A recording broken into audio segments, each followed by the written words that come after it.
Hello, friends. Welcome to Story Time. It's getting close to St. Patrick's Day, so I thought I'd share a story of an Irishman. Here is Tomie DePaola's Jamie O'Rourke and the Pooka.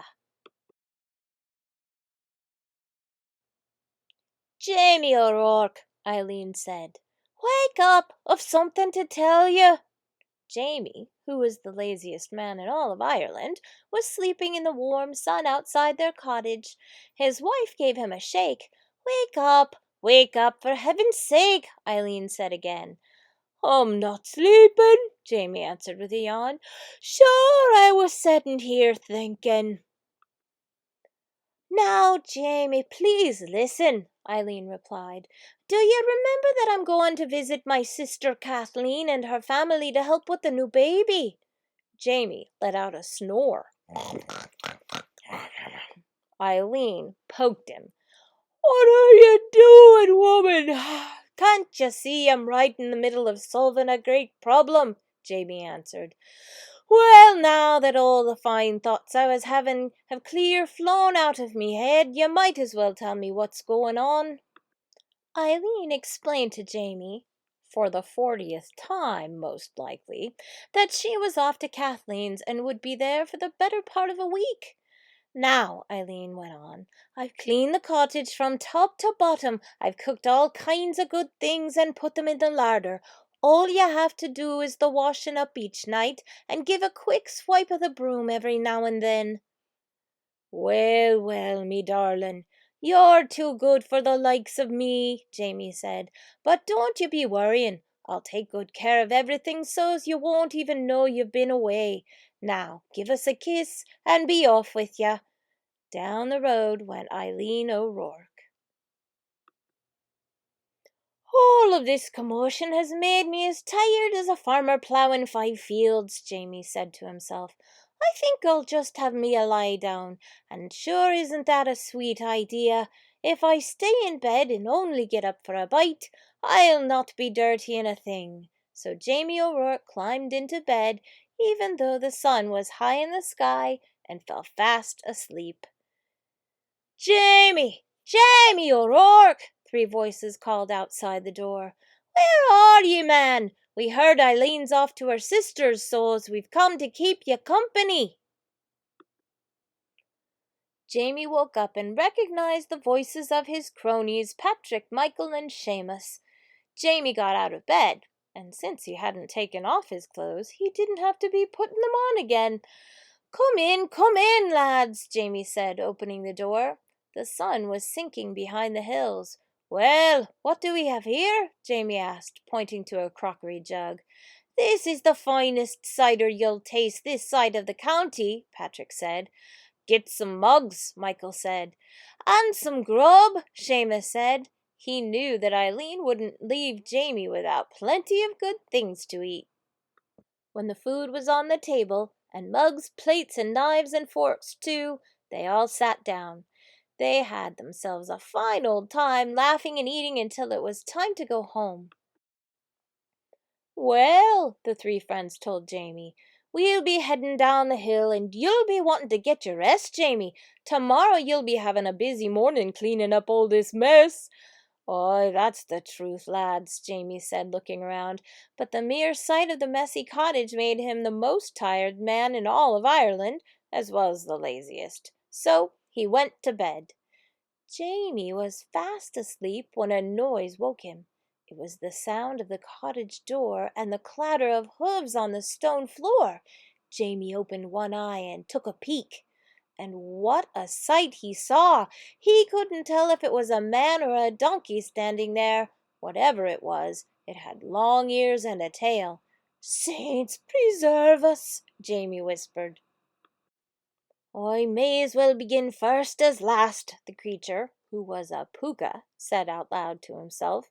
He stirred the fire, poured some water into a big pot, and put it on the fire. As soon as the water was hot, the puka washed the dishes, the mugs, and the cutlery. He put the leftovers in proper dishes and back into the larder. He swept the floor and gave the fire a good raking. Then the puka left the house with such a slam of the door, Jamie nearly fell out of bed. The next evening, when Patrick, Michael, and Seamus came by with a fresh jug of cider, they were amazed to see the cottage as if Eileen had been there. "How did all this happen?" they asked. "Well, me lads," Jamie replied, "I got up with the birds and cleaned it all up just like any good husband would do when his darling wife is away." Patrick, Michael, and Seamus looked at each other. They didn't really believe Jamie, but there it was, so the four friends had another grand time just like the night before. When his friends had gone, leaving even more of a mess, Jamie climbed into bed, but instead of falling asleep, he waited under the covers. Sure enough, the door opened, and the Pooka was back, cleaning up everything fast and furiously.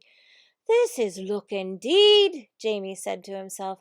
"Why, with this creature coming and cleaning up, I can have me cronies here every night that is, until Eileen comes home." And that is what he did. Night after night, Jamie, Patrick, Michael, and Seamus had a grand old time making a grand old mess. And every night the Pooka came in and set things to right. By the end of the week, Jamie was curious about this accommodating creature, so he decided to stay up and have a chat with him.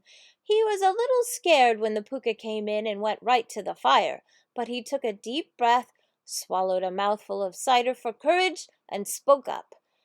"Now then, sir, if I'm not taking a liberty, might I be knowing who you are and why you're so kind as to do the cleaning up each night after me friends and meself?" The Pooka turned and looked at Jamie. "I'll tell ya, and you're welcome to it. A long time back I was the laziest servant that ever was clothed and fed, and did no work for it.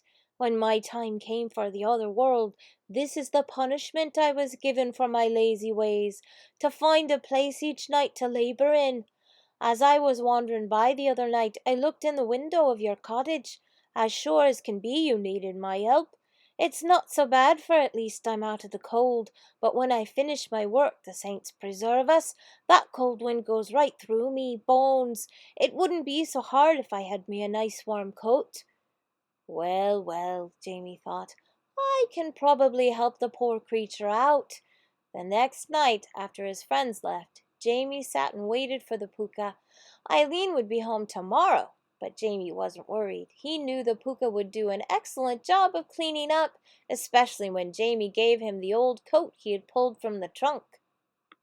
As soon as the Pooka came in, Jamie showed him the coat. He helped him into it and buttoned it up. The Pooka went to the mirror. He was most pleased with what he saw. "I am much obliged to you, Jamie O'Rourke. You have made me happy at last. Now I'll be saying good night to you." The Pooka turned to go. "Wait, wait!" Jamie cried out. "You're leaving too soon. What about the washing up and the sweeping?" "Ah," the Pooka said, "now it's your turn. My punishment was only to last until some kind creature like yourself liked the way I'd done my duty and rewarded me for it.